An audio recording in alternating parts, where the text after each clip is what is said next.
The night sky over Europe was, for a time, the unchallenged domain of the German Luftwaffe. Their elite corps of night fighter pilots, the Nachtjäger, operated with a lethal confidence born of early war victories. They flew formidable twin-engine aircraft like the Messerschmitt Bf-110 and the later, faster Junkers Ju-88. These men were specialists, mastering the complex geometry of ground-controlled interception and the darkness itself. Every successful engagement against the slower, heavier British bombers deepened their sense of tactical and technological superiority. The darkness was their sanctuary, a vast hunting ground where Allied crews were little more than slow-moving targets. German air defense doctrine was built upon the firm belief that any intruder could be detected, tracked, and intercepted with precise coordination. This systematic approach fostered a powerful, almost arrogant conviction that they had solved the problem of nocturnal aerial defense. They felt an unshakable belief that they controlled the rules of the night war. However, this unearned sense of absolute security was about to be violently and systematically dismantled. An unseen enemy was already being prepared across the English Channel, designed to violate every established rule. The very success of the Nachtjäger had made them complacent, leaving them dangerously unprepared for a true technological leap. Their confidence was about to become their greatest, and most fatal, vulnerability in the coming unseen conflict. The German defense of the Rhine relied heavily on a vast, intricate network of radar and ground control stations.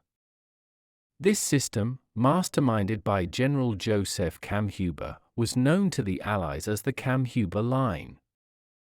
It comprised a dense chain of overlapping radar cells, effectively creating an electronic wall across occupied Europe.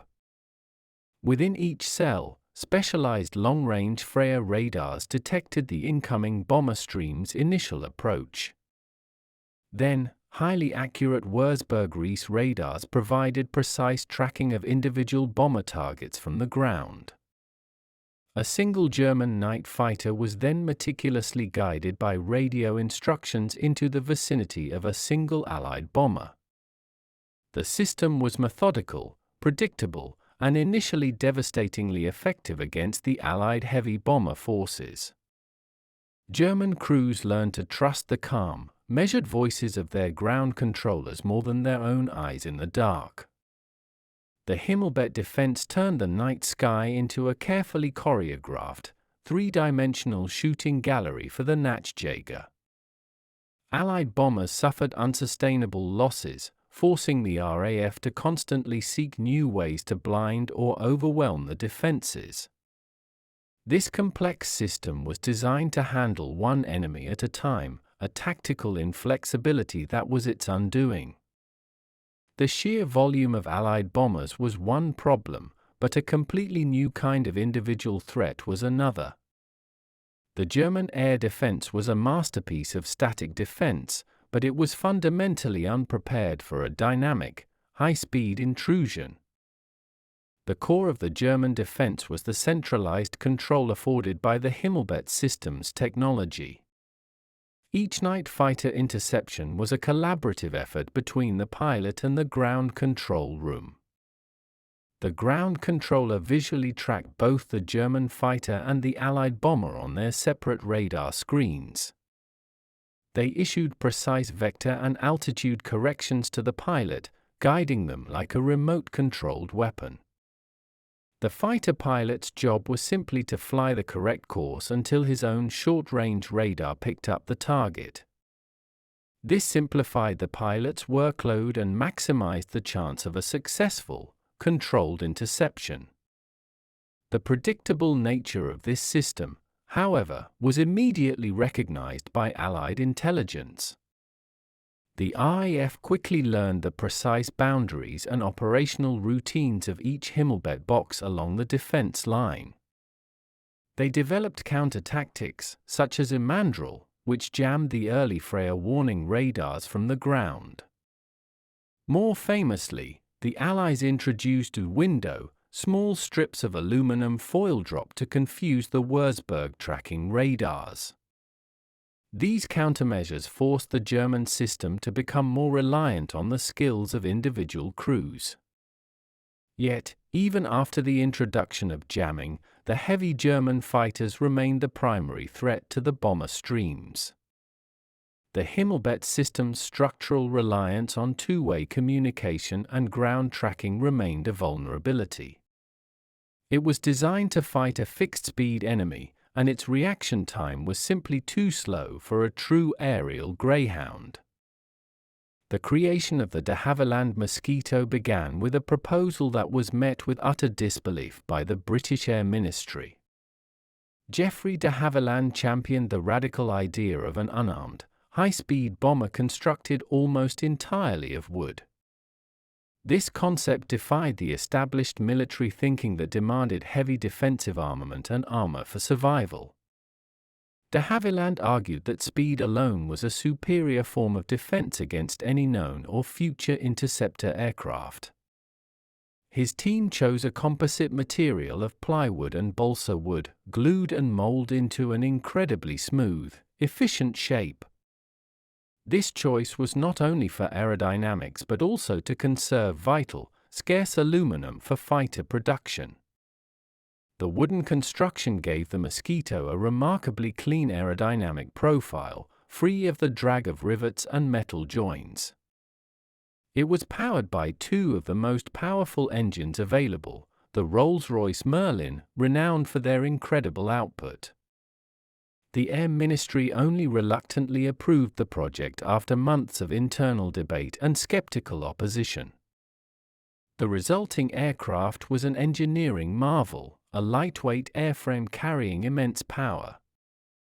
When the prototype first flew, it immediately outpaced every bomber and every fighter in the RAF inventory. The wooden wonder quickly proved its speed was an impenetrable shield, making it almost untouchable by the enemy. It was a true testament to the power of unconventional design over rigid military tradition. The Mosquito's performance statistics immediately made it a game-changer across every one of its numerous variants. Its top speed consistently exceeded 400 miles per hour, making it faster than many of the Luftwaffe's frontline fighters.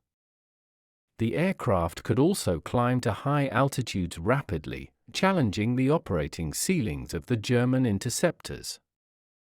Its speed allowed the Mosquito bomber variants to fly their missions without a single defensive machine gun or cannon. They would simply streak over their targets, drop their payload, and race home before German fighters could even scramble. This concept forced a radical re-evaluation of bomber design across all of the Allied air forces. The Mosquito's airframe, initially viewed as fragile, proved immensely durable and capable of absorbing significant damage. Its wooden structure did not shatter in the same way as metal, often allowing damaged planes to return safely to base. The absence of heavy defensive turrets and gunners meant a smaller, lighter crew and more space for fuel or ordnance. In the hands of skilled pilots, its excellent handling and maneuverability made it a terrifying dogfighter when necessary. Its pure, unadulterated performance was the ultimate tool for both escape and decisive attack. The Mosquito became a symbol of British engineering audacity, a simple material harnessed for supreme speed. It was the perfect platform, waiting for the electronic eye that would transform it into the definitive night predator. The Mosquito found its true, terrifying purpose when armed with Britain's most closely guarded wartime secret, centimetric radar. This new technology, specifically the AIMK-8 radar, operated on a much shorter wavelength than any German set. It allowed for the creation of a much smaller, dish-like antenna, which could be neatly tucked into the Mosquito's nose cone. Crucially, the radar's powerful, short-wavelength signal was completely invisible to German detection equipment at the time. The Luftwaffe's existing warning receivers were designed to detect older, longer wavelength Allied radars and were utterly blind to this new frequency. The Mosquito navigator, hunched over his cathode ray tube, could see the German fighter perfectly clearly without being seen in return. This technological superiority created a period of absolute electronic invisibility for the British night fighters. A high-speed aircraft, invisible to radar and faster than its prey, was the nightmare scenario for the Nachtjäger. The combination of the Mosquito's performance and the AI Mk8 radar was a tactical and technological masterpiece. It allowed the British crews to choose the time, place, and angle of attack with complete impunity from detection. The night war was instantly inverted, with the former hunter becoming the stalked and defenseless prey. This new radar system was the engine of fear, allowing the Mosquito to transform into a silent, inescapable ghost.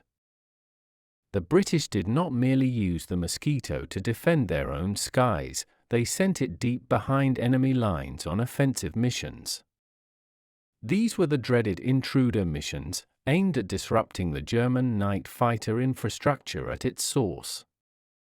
Mosquitoes would fly solo or in pairs to patrol major German airfields, lying in wait near landing and takeoff paths. The pilots waited for the telltale sight of a German fighter's landing lights or the flicker of its engine exhaust on takeoff.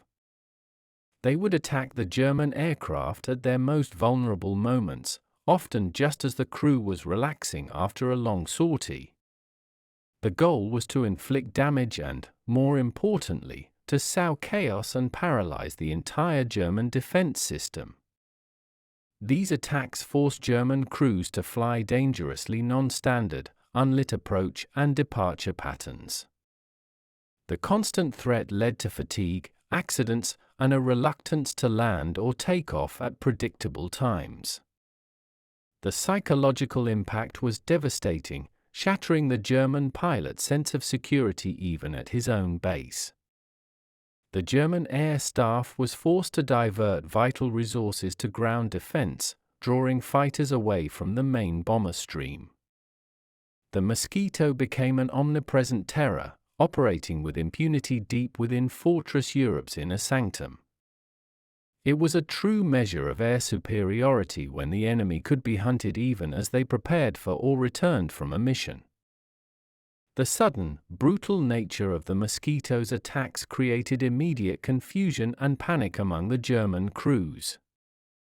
A German night fighter, meticulously guided by ground control, would suddenly erupt in flames with no warning. There were no distress calls, no reports of an attacker, and no indication of a chase or a visual sighting. Pilots who managed to survive often described an invisible, massive explosion that came from out of nowhere.